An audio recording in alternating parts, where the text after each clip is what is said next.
La hermandad era disciplinada, dedicada a la diseminación del conocimiento espiritual y el logro de la libertad espiritual. Esta hermandad de la serpiente, a la que me referiré a menudo simplemente como la hermandad, se oponía a la esclavitud de seres espirituales y, según las escrituras egipcias, buscó liberar a la raza humana de la esclavitud custodial. Porque las enseñanzas de la hermandad incluían la sanación física a través de medios espirituales, la serpiente también vino a simbolizar la curación física. Hoy, la serpiente es destacada en el logotipo de la Asociación Médica Americana. La hermandad también impartía el conocimiento científico y animaba las altas estéticas que existían en muchas sociedades antiguas. Por estas y otras razones, la serpiente se había vuelto un símbolo venerado a los humanos y, según el egipcio y los textos bíblicos, un objeto de odio custodial. Cuando miramos para descubrir quién fundó la hermandad, los textos de Mesopotamia apuntan enseguida a ese rebelde dios, el príncipe Ea.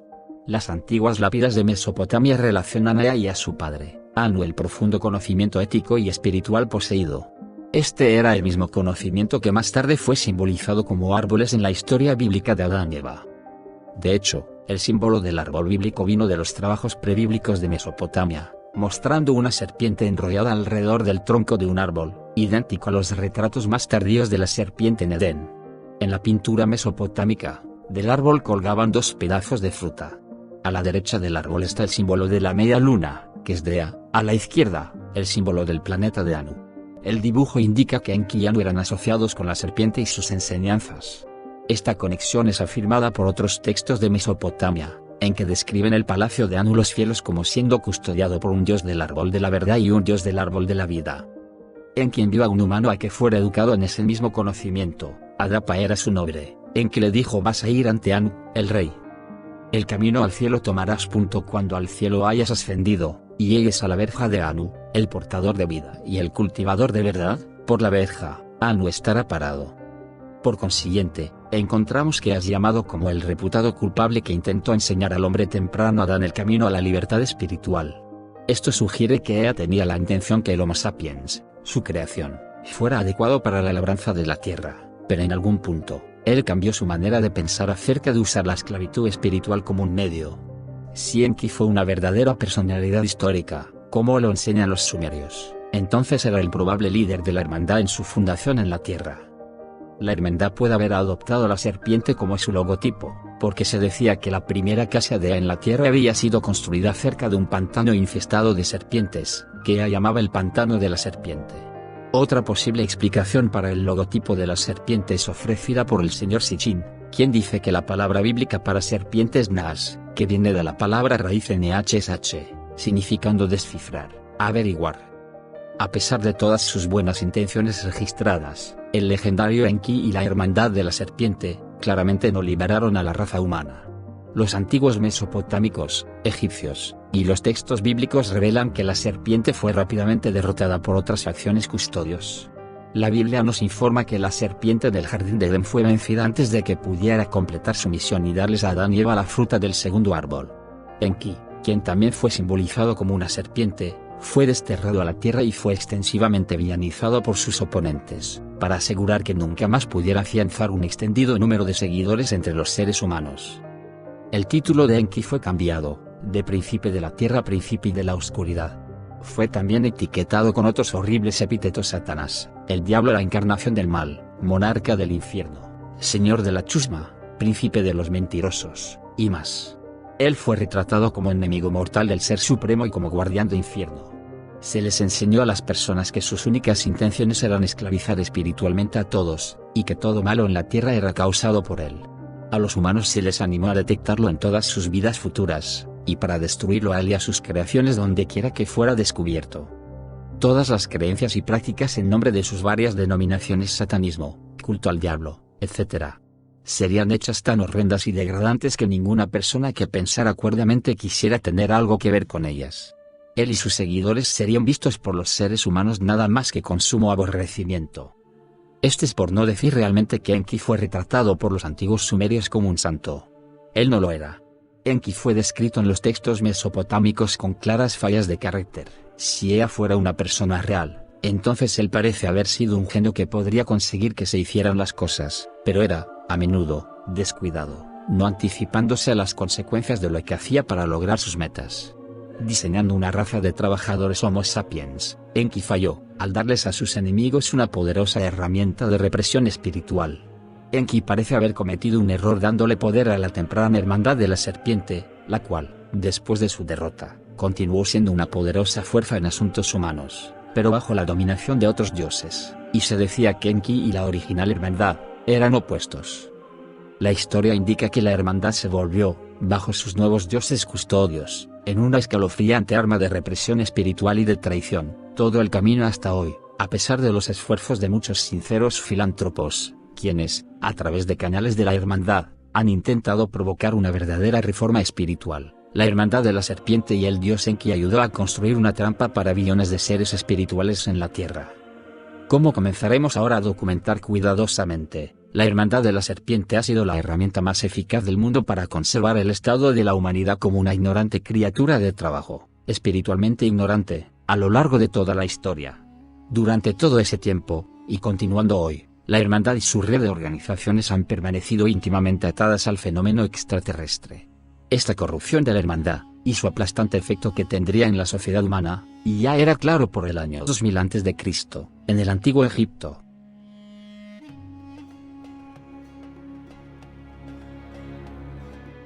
Quizás las más impresionantes y polémicas reliquias que salieron de los tiempos antiguos son las pirámides de Egipto.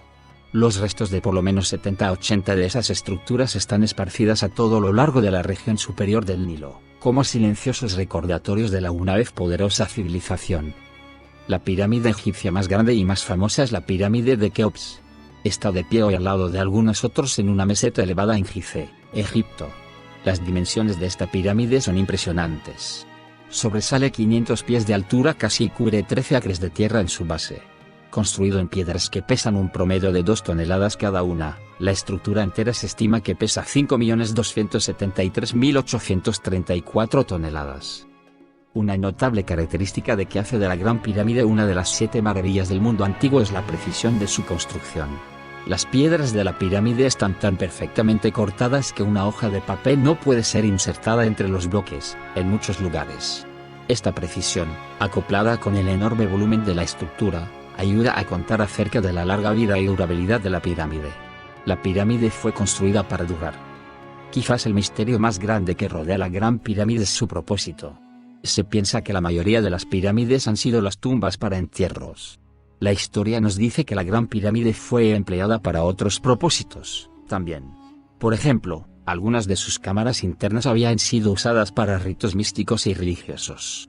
Sin embargo, puede encontrarse un tercio y un uso infinitamente más práctico. La Gran Pirámide es un excelente marcador para la navegación aérea. Los 4 lados de la Gran Pirámide dan la cara con precisión a los 4 puntos cardinales norte, sur, este y oeste. Los lados están tan exactamente dirigidos que la desviación más amplia es solo 1/12 de grado en el lado este. La Gran Pirámide está situada a menos de 5 millas al sur del 13º paralelo norte. La Gran Pirámide puede, por consiguiente, ser usada como punto de referencia para seccionalizar el planeta entero en una reja tridimensional de 30, 60 y 90 grados en ángulos con el Polo Norte, Polo Sur, el Ecuador y el centro de la Tierra como puntos de referencia. Este rasgo es especialmente útil porque la Gran Pirámide está ubicada al centro de las masas terrestres de la Tierra. Sabiendo solo las dimensiones de la Tierra y teniendo un método de calcular cuán lejos uno ha viajado, se puede muy eficazmente navegar, sobre todo por el aire, desde la Gran Pirámide a cualquier punto en la Tierra que usa las rejas de grados 30 60 90 grados, y las direcciones de la brújula indicadas por la pirámide.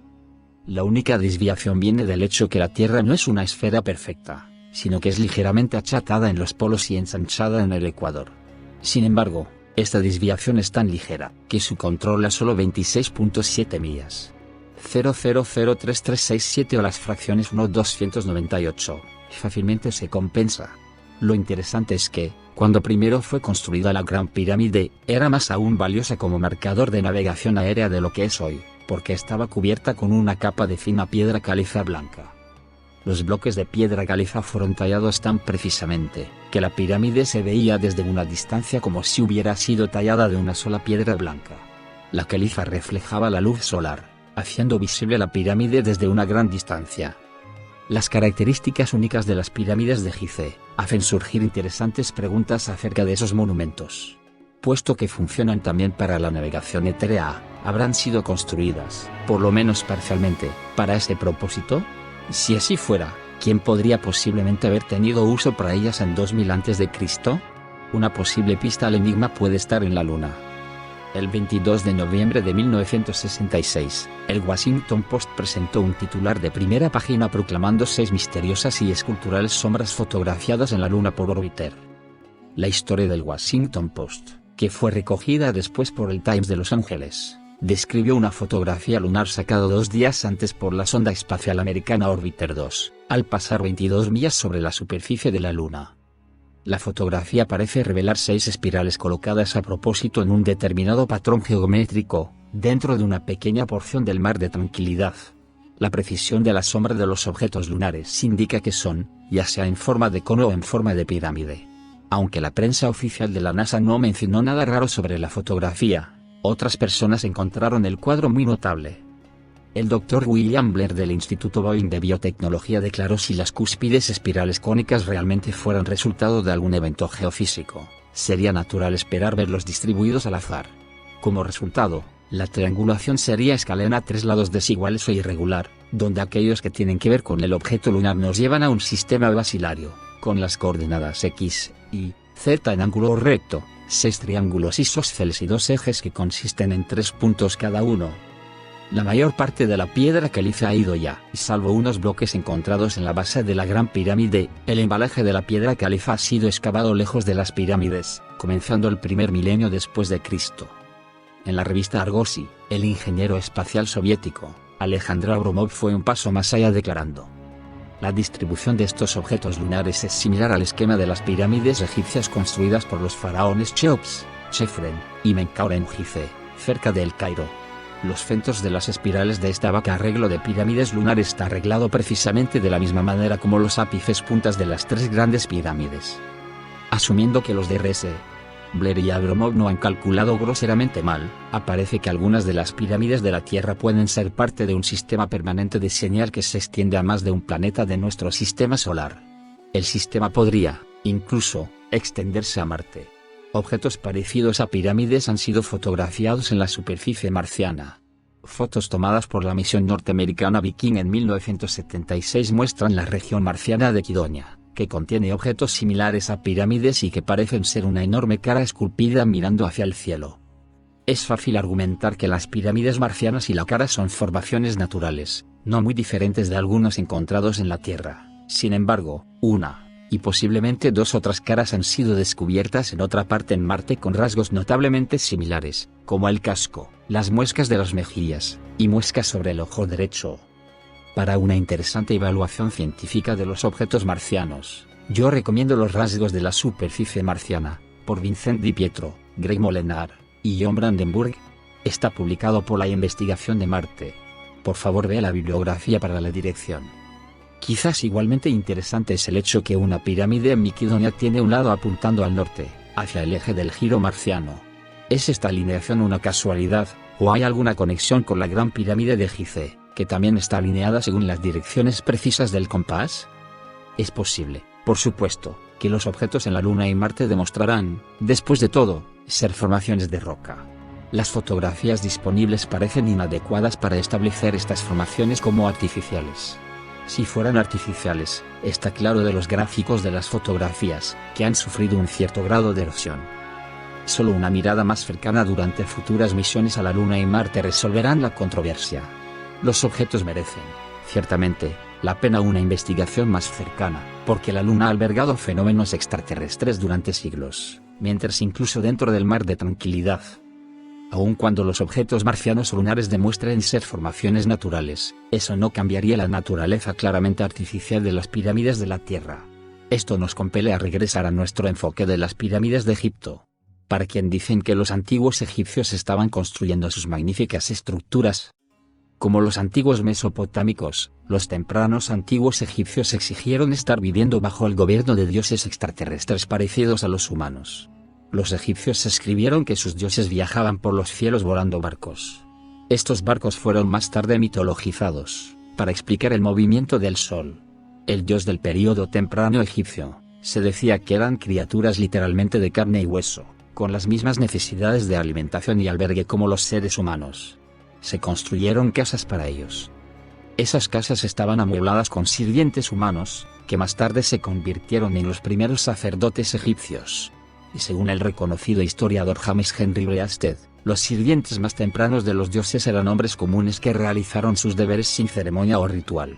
Sus trabajos consistían simplemente en proporcionar a los dioses con aquellas cosas que formaban las necesidades y lujos de una riqueza y rango egipcio en ese tiempo: abundante comida y bebida, ropa fina, música y baile. Muchas personas identifican la antigua religión egipcia con el culto a animales. Este tipo de veneración era desconocido durante el período temprano de la civilización egipcia. Según el profesor Breasted, una interesante recopilación de raros fenómenos lunares se encuentra en el informe técnico R-277 de la NASA, titulado El Catálogo Cronológico de Eventos Lunares Reportados por Barbara M. Middlehurst. Lista brevemente 579 raros avistamientos lunares considerados ser fiables, a principios del año 1540 y terminando en 1967. Los archivos del Antiguo Egipto nos han dado muchas pistas acerca de quién podría haber tenido uso para un sistema permanente de señal para navegar a varios planetas de nuestro sistema solar: la sociedad custodial. La primera pirámide de Egipto fue diseñada por Imhotep, primer ministro del rey egipcio, Foser-Neterket. Se decía que Imhotep era el hijo egipcio más importante del dios custodio durante su dieta. La erudición egipcia, escrita después del tiempo de Imhotep, agrega que Imhotep había recibido el diseño de la pirámide en un mapa que descendió a él desde el cielo, al norte de Menfis, una ciudad en Antiguo Egipto. La Gran Pirámide de Gizeh, que fue construida varias generaciones más tarde, durante la Edad de las Pirámides, se construyó de acuerdo a los métodos establecidos por Imhotep. Fue durante la Edad de las Pirámides, que comenzó alrededor de 2760 a.C., que se rendía culto a los dioses parecidos a los humanos, que alcanzó su altura. Más de 2000 dioses existían, entonces. Era para su dios que los egipcios finalmente habían construido sus pirámides más importantes. Las muchas pirámides construidas después de aquellas en Gizeh son generalmente inferiores y se ven como imitaciones. Algunos teóricos creen que los antiguos astronautas de Egipto usaron su tecnología espacial para alzar las piedras y ayudar por otra parte a la construcción de las pirámides de Gizeh.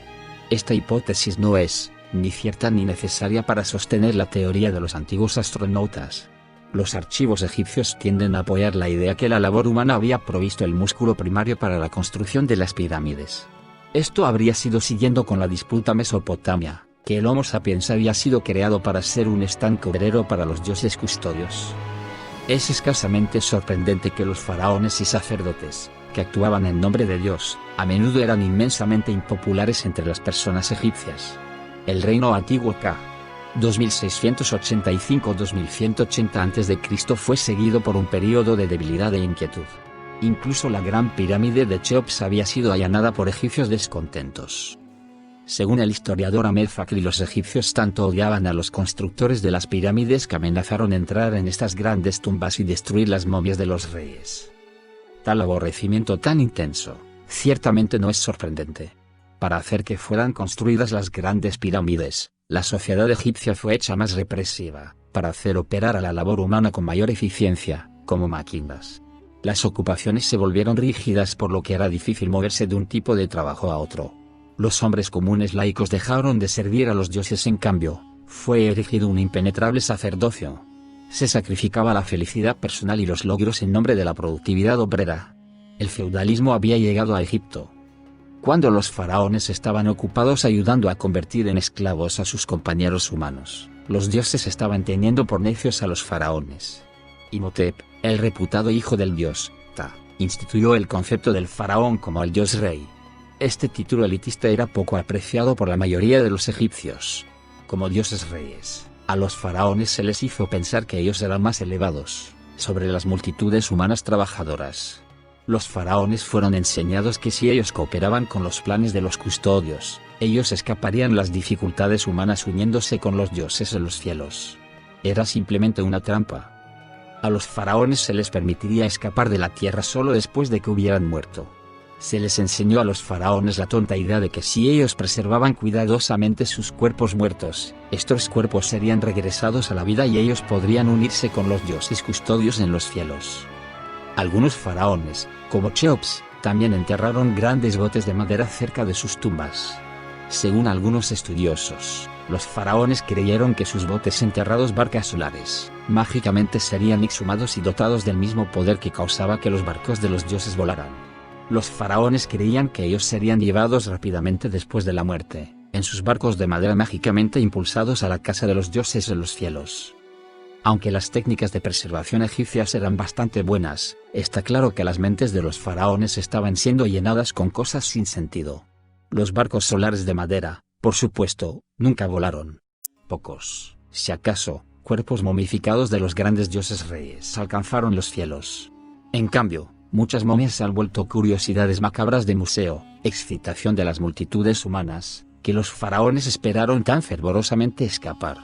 Otras momias sufrieron un destino aún más humillante, fueron molidas y usadas como un ingrediente en las medicinas. Las momias pulverizadas también se volvieron aditivos de pintura, debido a los preservativos usados en el proceso de momificación.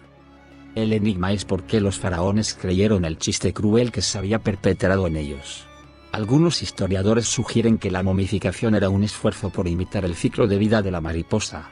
Otros creen que los faraones quisieron mantener su riqueza y posición en sus próximas vidas, y por consiguiente desearon ser resucitados en los mismos cuerpos. Un escritor de ovnis ha sugerido que ellos estaban esforzándose por reproducir técnicas de preservación de cuerpos usadas por los tecnológicamente avanzados dioses egipcios. Antiguos archivos egipcios, sin embargo, revelan una razón aún más apremiante del por qué los faraones hacían momificar. El conocimiento espiritual había sido distorsionado. Los antiguos egipcios creían en un alma, o serf, como una entidad completamente separada de la persona y cuerpo. Los egipcios etiquetaron a una de esas entidades espirituales, el Ka.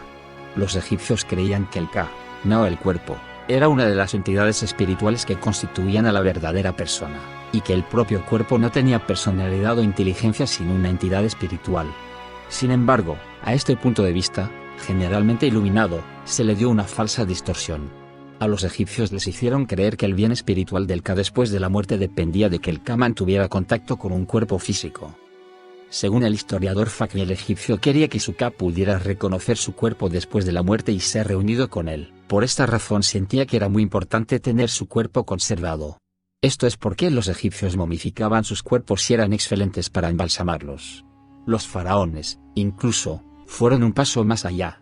El señor Fakri explica: los egipcios también hicieron estatuas y la colocaron en las tumbas y templos para que actuaran como suplentes para el cuerpo, si éste debía perecer. Estas prácticas tenían un impacto devastador en la comprensión espiritual. Ellas causaron que las personas, equivocadamente, igualaran la entereza espiritual con ataduras espirituales a cuerpos humanos o sustitutos de los cuerpos. Tales enseñanzas animaron que los humanos a que aceptaran la intención custodial de unir permanentemente a los seres espirituales a los cuerpos de los Homo sapiens. Los poderosos caminos humanos para la integridad espiritual y la inmortalidad fueron distorsionados a una demanda obsesiva para conservar los cuerpos. Las filosofías materialistas fueron, por eso, apresuradas. El materialismo, por una de sus definiciones, es sobre la preocupación con cosas a nivel material, descuidando los aspectos importantes de existencia ética y espiritual. Esto lleva a menudo a la segunda definición de materialismo: la creencia que todo, incluso el pensamiento y emoción, pueden ser completamente explicados por los movimientos y cambios en la materia física.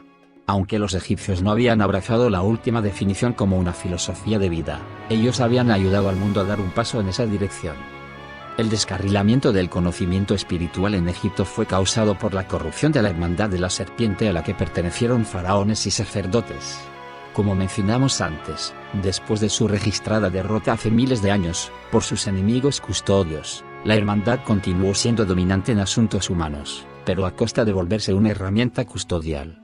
Para entender cómo la corrupta hermandad empezó a distorsionar la verdad espiritual y perpetuar la irracionalidad teológica, debemos ver primero los funcionamientos internos tempranos de la hermandad y su método de enseñanza. La hermandad original incorrupta se comprometió en un pragmático programa de educación espiritual. El acercamiento de la organización era científico, no místico o ceremonial. Se consideraba que el asunto del espíritu era considerado ser tan conocible como cualquier otra ciencia. Parece que la hermandad poseía un considerable cuerpo de datos espirituales exactos, pero no había tenido éxito desarrollando una ruta completa para la libertad espiritual antes de su derrota. Las enseñanzas de la hermandad fueron organizadas en un proceso gradual de paso a paso.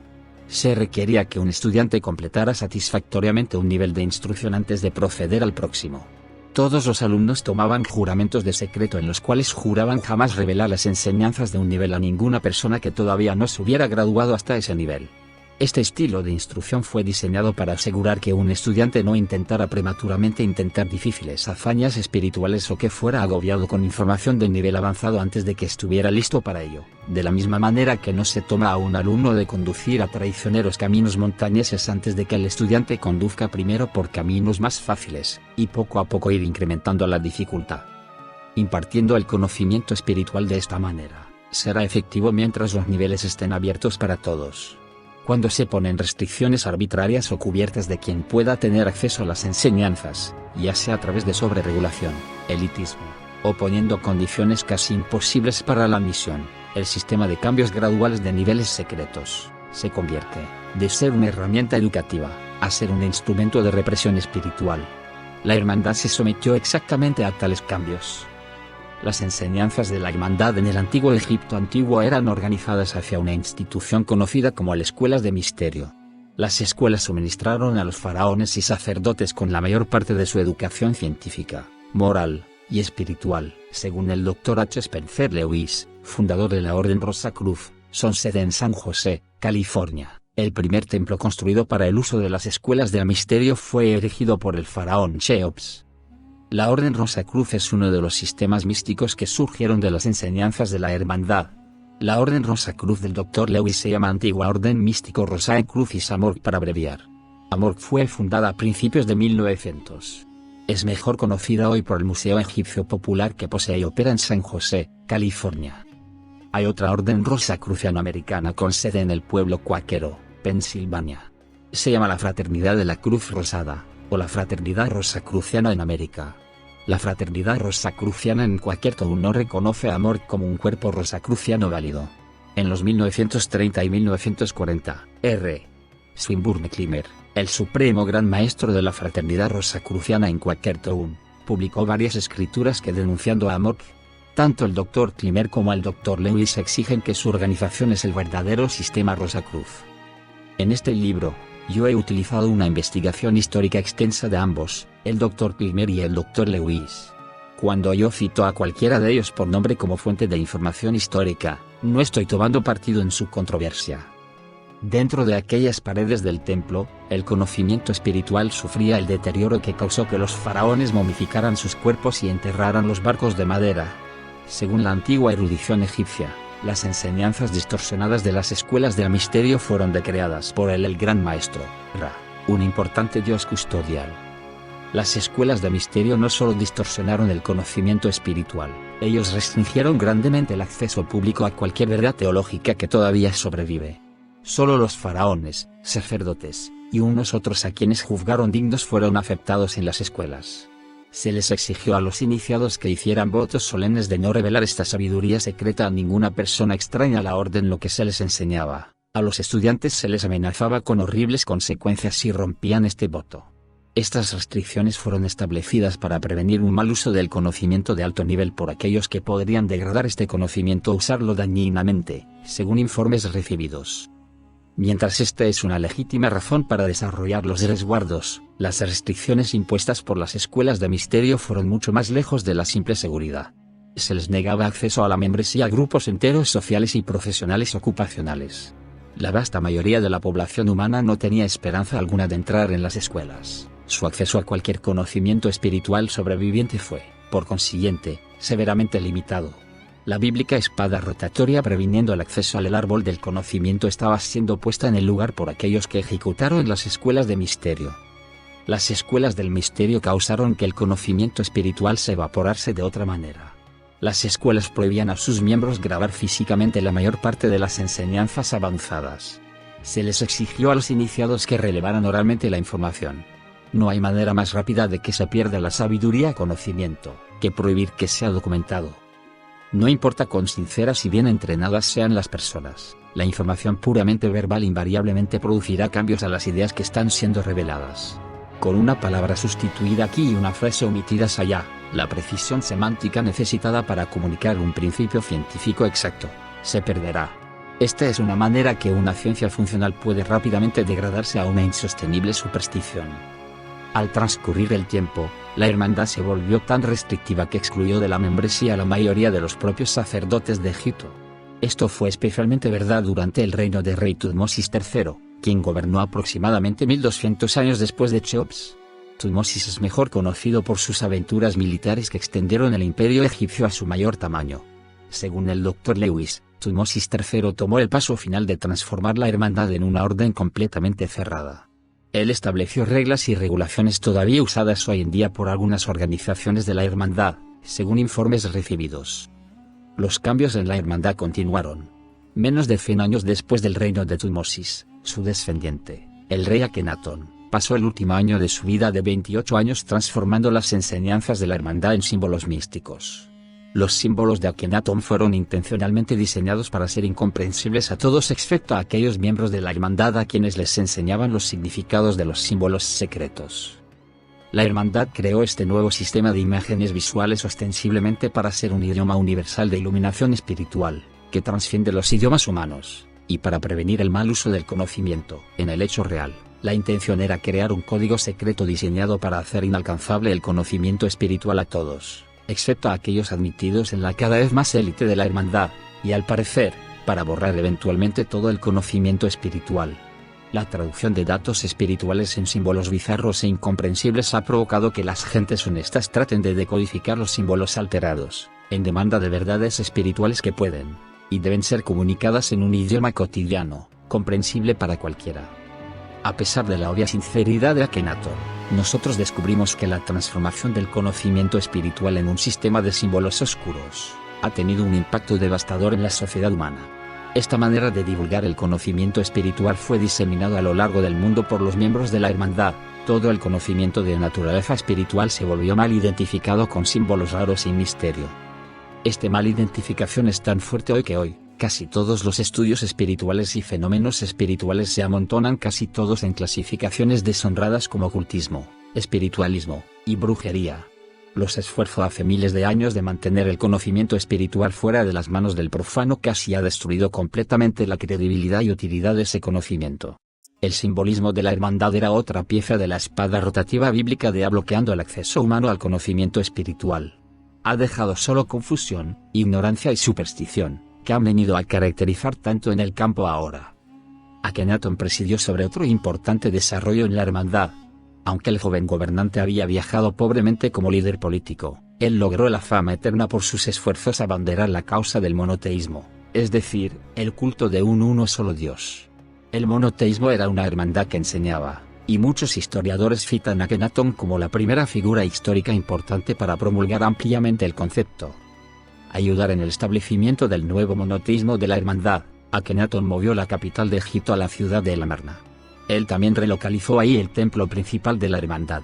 Cuando la capital egipcia se movió a su sitio original, la hermandad permanecía en El Amarna.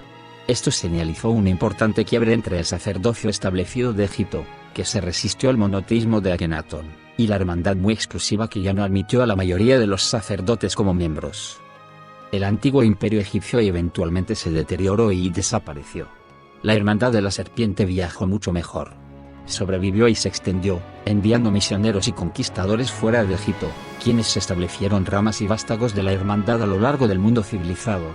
Estos emisarios de la hermandad diseminaron ampliamente la religión del nuevo Dios de la hermandad, y eventualmente la convirtió en la teología dominante a lo largo del mundo. Además de lanzar la teología de un Dios, la hermandad de la serpiente creó muchos de los símbolos y regalías todavía usados por algunas religiones monoteístas importantes hoy. Por ejemplo, el templo de la hermandad en El Amarna fue construido después en forma de cruz, un símbolo, más tarde adoptado por el vástago más famoso de la hermandad, la cristiandad. Algunos miembros de la hermandad en Egipto llevaron los mismos vestidos especiales con el cordón a la cintura y una cubierta para la cabeza, como fue después usado por los monjes cristianos. El sacerdote principal del templo egipcio llevó el mismo tipo de túnica de mangas anchas, el vestido usado hoy por clérigos y cantantes de coros. El sacerdote principal afeitaba también después su cabeza con una pequeña mancha redonda arriba, adoptado después por los frailes cristianos. Muchos teólogos tienen al monoteísmo como un descubrimiento religioso importante. rindiéndole culto espiritual a uno solo Dios es, de hecho, una mejora sobre el hecho de idolatrar estatuas de piedra y torpes animales. Desgraciadamente, el monoteísmo de la hermandad todavía no representaba un retorno para completar la exactitud, simplemente agregó aún más nuevas distorsiones a lo que todavía quedaba del conocimiento espiritual. Basados en lo que hemos llegado a saber acerca de la naturaleza del ser espiritual, encontramos que hay dos distorsiones en la definición de un ser supremo. Primeramente, el monoteísmo de la hermandad incluye el judaísmo, la cristiandad, y el Islam enseñan que un ser supremo fue el creador del universo físico y de las formas de vida físicas dentro del universo. En un próximo capítulo discutiremos la probabilidad que los seres espirituales nacieron de un ser supremo de alguna clase, pero las criaturas físicas y objetos probablemente no. Como algunas otras religiones habrán notado, si nuestro universo es el producto de actividad espiritual, entonces aparece que todos los seres espirituales individuales dentro del universo son responsables para su creación o perpetuación. El alcance de un ser supremo realmente se extendería mucho más allá de la creación de un solo universo. Segundo, un ser supremo es usualmente retratado como un ser espiritual capaz de pensamiento posiblemente ilimitado, creatividad y habilidad. Un ser supremo se dice que es una entidad capaz de hacer y deshacer universos. La gran pregunta es, ¿por qué tenemos que estar limitados a solo un ser como este? ¿Hay alguna razón para no suponer la existencia de 10 tales seres? ¿O 100? ¿O un número casi infinito?